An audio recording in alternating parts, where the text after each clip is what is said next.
Great by Choice, by Jim Collins and Morten T. Hansen. Introduction. Imagine it's October 1911. Two teams of adventurers are standing at the edge of the world, in Antarctica, ready to race to a place no human has ever reached, the South Pole. The first team is led by a Norwegian explorer named Roald Amundsen. He is meticulous, disciplined, and has spent years studying the methods of the Inuit people, learning how to survive and travel in the extreme cold.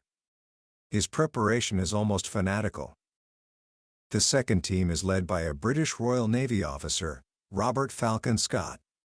He is brave, heroic, and confident in the superiority of British engineering. He's betting on new, unproven technology, motor sledges, to get him to the pole first. Both men are experienced. Both are brave. Both face the exact same unforgiving environment, a 1,400-mile journey through blistering winds and temperatures that can freeze a person solid in minutes. One team would achieve a stunning victory and return home as heroes.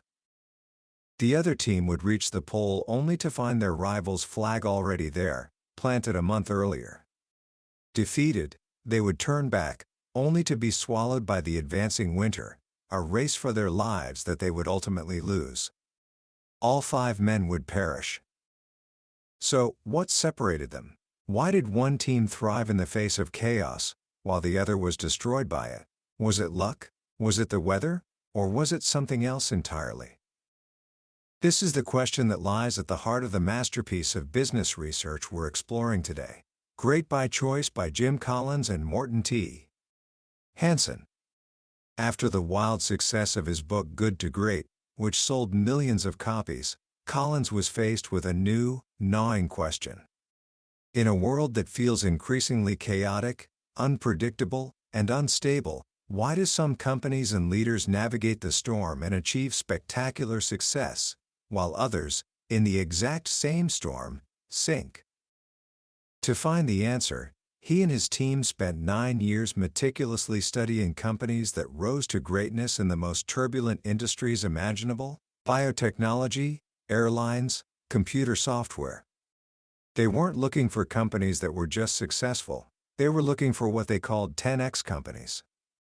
These were the rare few who didn't just survive uncertainty, they thrived in it, beating their industry average by more than 10 times.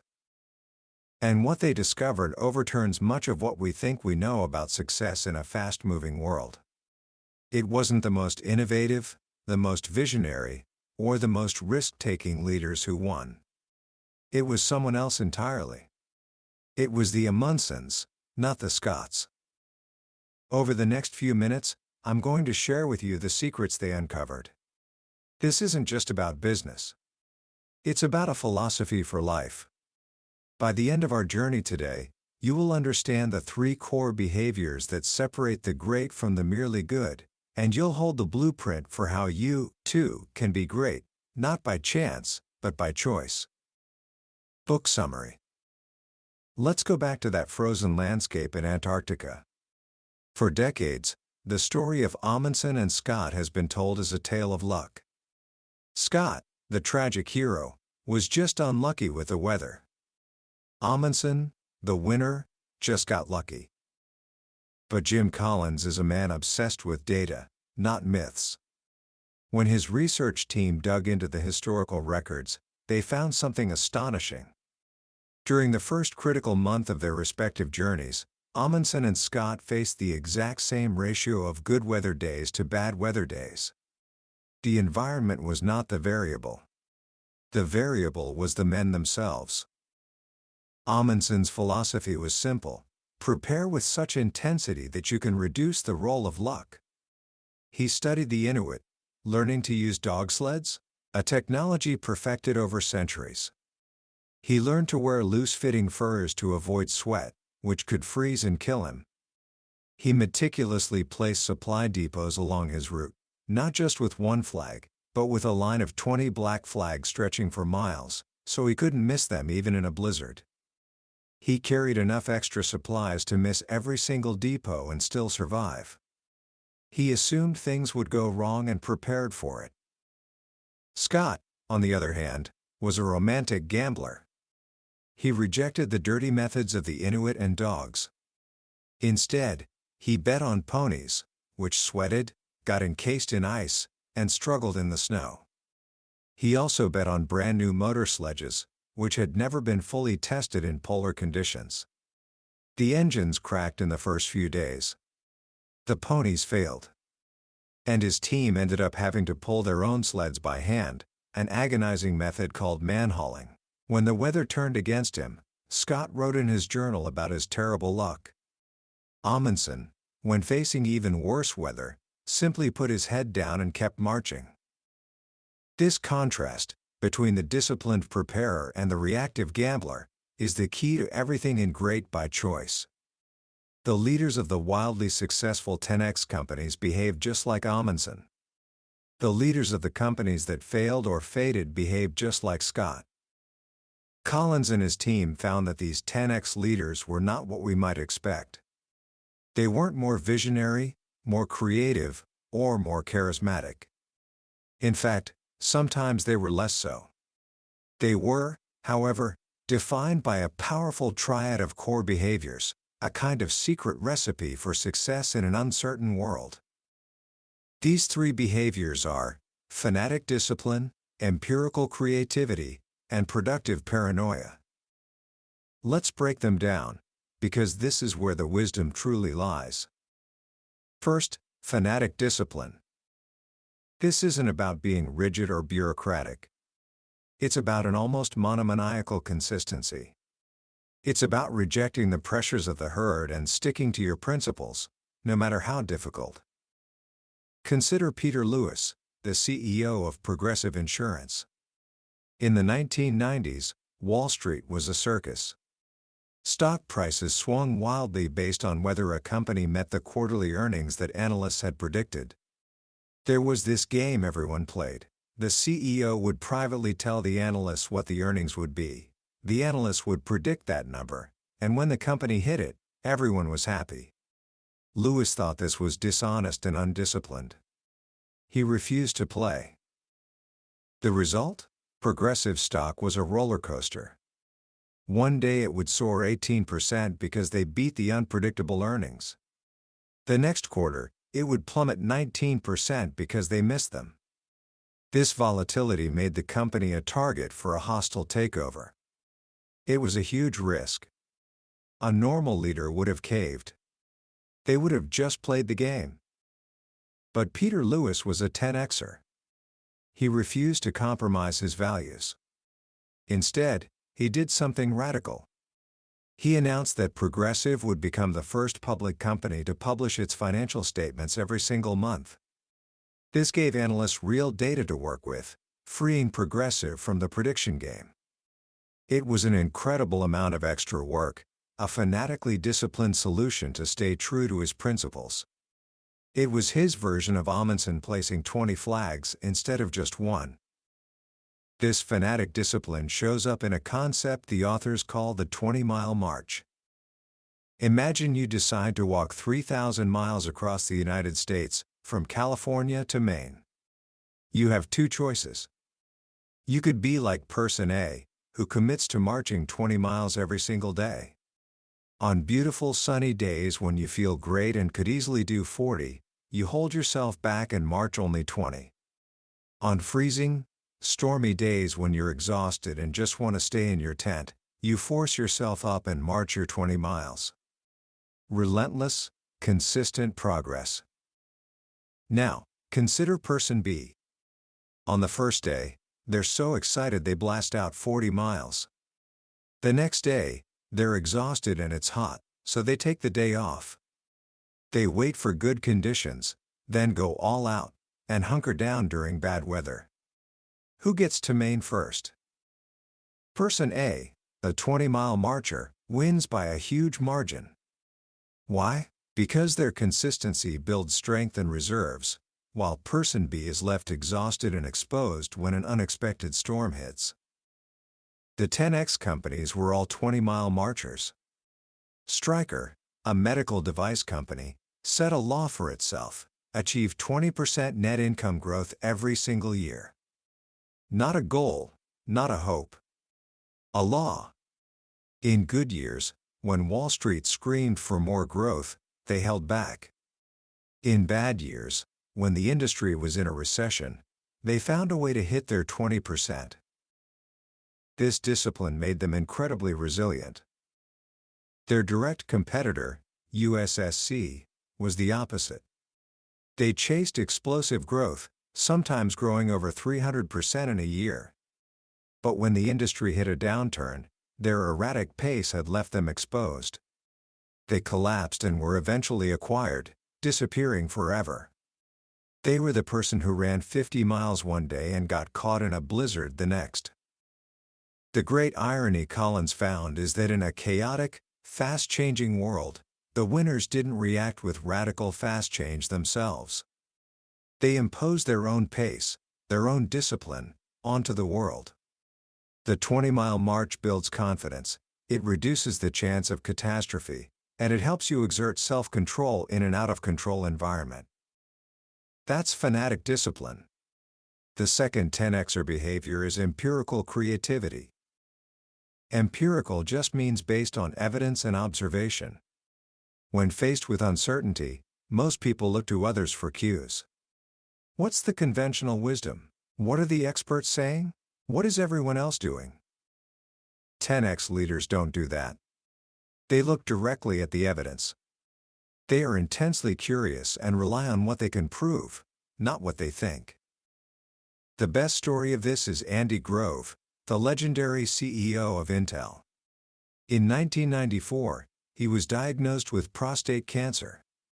Most people, upon hearing that news, would immediately follow their doctor's advice. Not Andy Grove. Instead, he went to the medical library and started his own research. He read the primary scientific papers, written by doctors for doctors. He plotted the data from different studies. He even tested the tests, sending his blood to multiple labs to see how much variation there was. He became his own expert.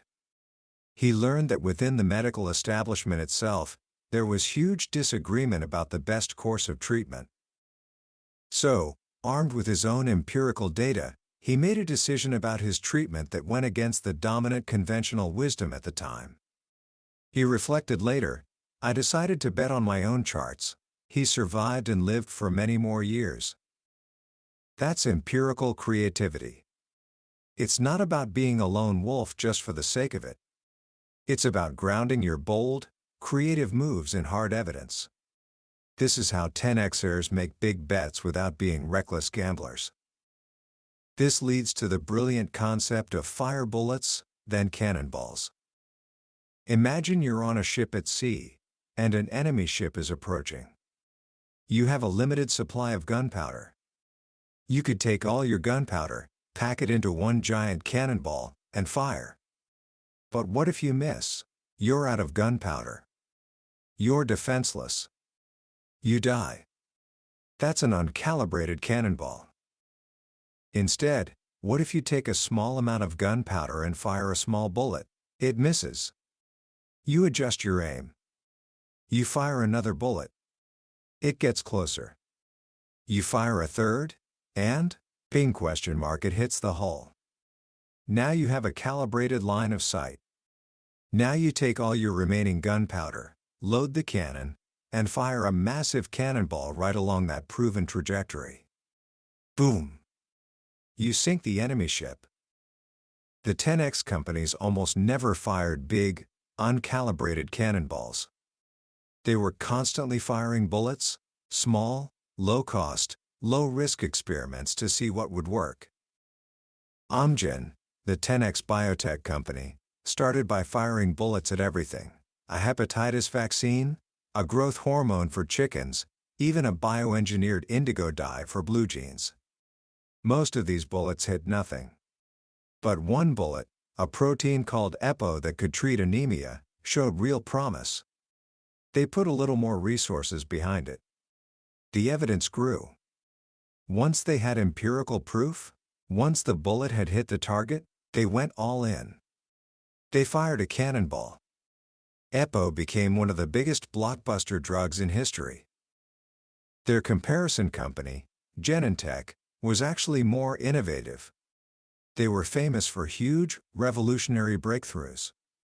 They were constantly firing uncalibrated cannonballs. But this made them fragile. Some cannonballs hit, but others missed spectacularly, nearly bankrupting them. The authors found a shocking truth. The 10x companies were not necessarily more innovative than their less successful rivals. The key wasn't innovation alone, it was the ability to scale innovation with discipline. It was the marriage of creativity with empiricism. It's not about having the best ideas, it's about having the best process for figuring out which ideas are the best. Fire bullets, then cannonballs. This brings us to the third and final 10xer behavior, productive paranoia. Even when everything is going great, especially when everything is going great, 10x leaders are hypervigilant. They live with the constant assumption that conditions will turn against them, at any moment, without warning. They are, in a word, paranoid. But it's a productive paranoia, because they channel that fear into preparation. Bill Gates was the master of this. In the early 1990s, Microsoft was becoming the most dominant company in its industry. But Gates was terrified. He worried constantly about who the next Bill Gates would be, some kid in a garage who was about to make Microsoft obsolete. He famously wrote a nightmare memo, listing all the threats that could destroy the company. He always insisted that Microsoft have enough cash in the bank to survive for a full year with zero revenue. His paranoia wasn't just anxiety, it was a productive force. It led him to build what the authors call buffers and shock absorbers. It's about building in a margin of safety for the things you cannot predict. This is the principle of leading above the death line. Imagine you're climbing a mountain. There's a line on that mountain, and if you fall below it, you die. It might be a crevasse, or a point of no return where you run out of oxygen. A 10x leader's primary job is to manage the enterprise in such a way that they always stay well above that death line. They do this by building extra oxygen canisters, huge cash reserves, conservative balance sheets, and robust contingency plans. When the guided expeditions on Mount Everest in 1996 ran into a deadly storm, they were on a one-shot, all-or-nothing bid for the summit.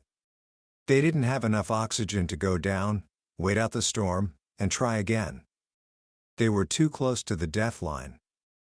But another team on the mountain that day, an IMAX film crew led by David Brashears, had brought enough supplies for multiple summit attempts. They had built a huge margin of safety.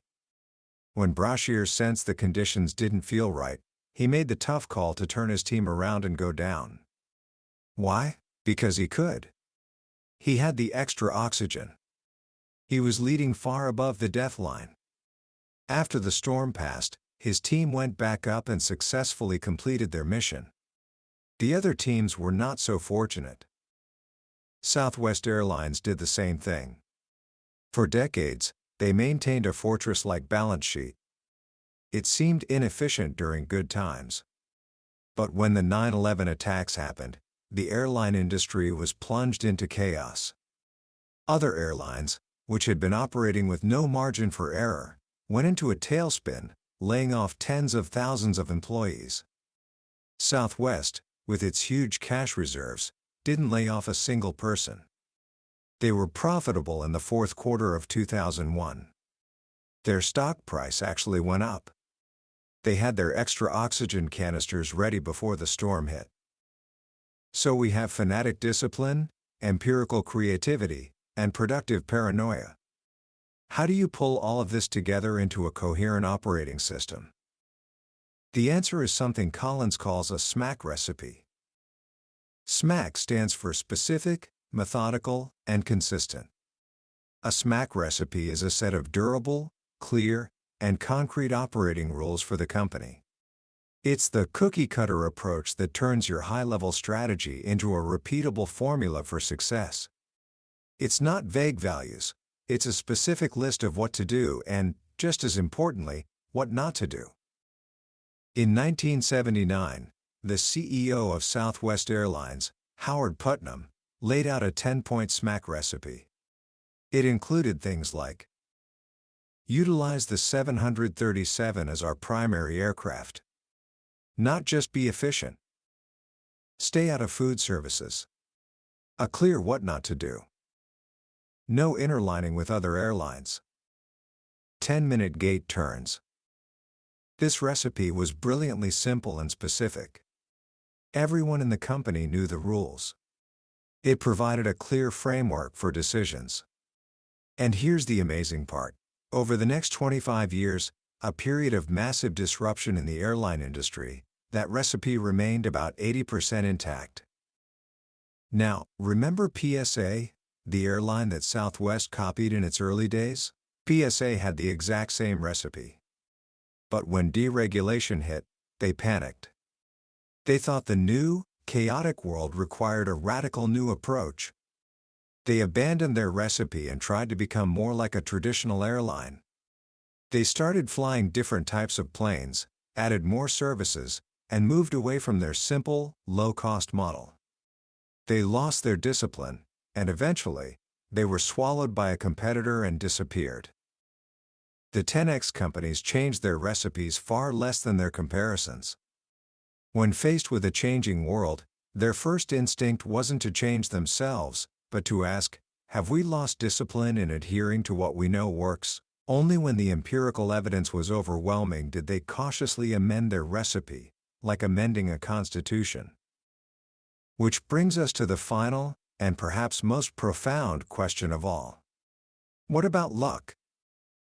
After all this talk of discipline and choice, isn't it possible that the 10X companies were just luckier? Maybe Bill Gates was just in the right place at the right time. Maybe Amgen just got a lucky break in the lab. The research team decided to tackle this question head-on. They went through the entire history of all 14 companies and rigorously cataloged every single significant luck event, both good and bad. The result was a bombshell. The 10X companies were not luckier than the comparison companies. Both groups had a similar number of good luck events and a similar number of bad luck events. Luck was not the differentiator. The crucial difference was the return on luck, or roll. When a 10X company got a stroke of good luck, they recognized it and capitalized on it with ferocious intensity. Think of Bill Gates. Was he lucky to be born at the dawn of the personal computer revolution and have access to a computer in high school? Absolutely. But so were thousands of other people. How many of them dropped out of Harvard, moved to Albuquerque, and worked themselves to the bone to write a programming language for a primitive computer kit featured on the cover of Popular Electronics? Gates didn't just get lucky, he got a massive return on his luck. Conversely, when the comparison companies got lucky, they often squandered it through poor execution. And when they got hit with bad luck, they tended to crumble. But when a 10Xer got hit with bad luck, they saw it as a catalyst. They used the adversity to make themselves stronger. They got a great return on bad luck. Progressive Insurance was hit with a terrible piece of luck when California voters passed a proposition that crippled the car insurance industry. CEO Peter Lewis called it the best thing that ever happened to this company. Why? Because it forced them to completely reinvent their customer service, which ultimately made them vastly more successful. What does not kill me, makes me stronger. That is the mantra of the 10Xer. They understand that while they cannot control their luck, they are 100% responsible for their return on luck. And the way you get a high return on luck is by living the principles of the 20-mile march, firing bullets before cannonballs, and leading above the death line. All the concepts in the book are, in essence, a system for getting a high roll. Commentary. So, what do we take away from all this? As I've spent time with the ideas in Great by Choice, what strikes me most is how deeply empowering this message is, especially for someone your age, standing at the beginning of a long journey. We live in a culture that often seems to worship circumstance. We celebrate overnight successes. We attribute greatness to genius, talent, or just being in the right place at the right time, to luck. And when things go wrong, it's easy to blame the environment, the system, our bad luck. This book is a powerful antidote to that way of thinking. It argues, with a mountain of evidence, that greatness is not a matter of circumstance. Greatness is a matter of conscious choice and discipline. The world is chaotic. It is uncertain. And it is unfair. You will face storms you didn't create and challenges you don't deserve. You will get bad luck. But the question this book leaves us with is not what will happen to me, but what will I do? The lessons here are not just for CEOs. They're for anyone who wants to build something of meaning, whether it's a company, a career, a team, or just a life of purpose. Think about your own life right now. What is your personal 20-mile march? Is it reading 20 pages of a book every day, no matter what? Is it practicing an instrument for 30 minutes, even on days you don't feel like it? Consistency builds momentum and, more importantly, it builds self-respect. It proves to yourself that your actions, not your feelings, determine your progress. What bullets can you fire? You don't have to have your whole life figured out. You don't need to fire a cannonball at a career you're not sure about. Fire some bullets. Join a club. Take an online course in a subject that sparks your curiosity. Volunteer for a weekend. These are low-cost, low-risk experiments to gather empirical data about what you love and what you're good at. And how are you practicing productive paranoia? This doesn't mean being anxious. It means being prepared. What are your extra oxygen canisters? It could be a small emergency savings fund. It could be learning a practical skill, like how to change a tire or cook a healthy meal. It's about building a margin of safety in your life so that when an unexpected event hits, and it will, you have the strength and flexibility to handle it from a position of power, not panic. Ultimately, this book is a call to take responsibility. It's a reminder that the only thing we truly have control over are our own choices, our own actions, and our own discipline. The greatest leaders described in this book, the Amundsens of the world, accepted that they couldn't predict the future. But they also believed, with every fiber of their being, that they could create it. And so can you. That was a summary of Great by Choice by Jim Collins and Morten T. Hansen. We've explored the core principles today, but there's a certain power that comes from reading the stories and the data for yourself. A summary can give you the map, but reading the book is like taking the journey.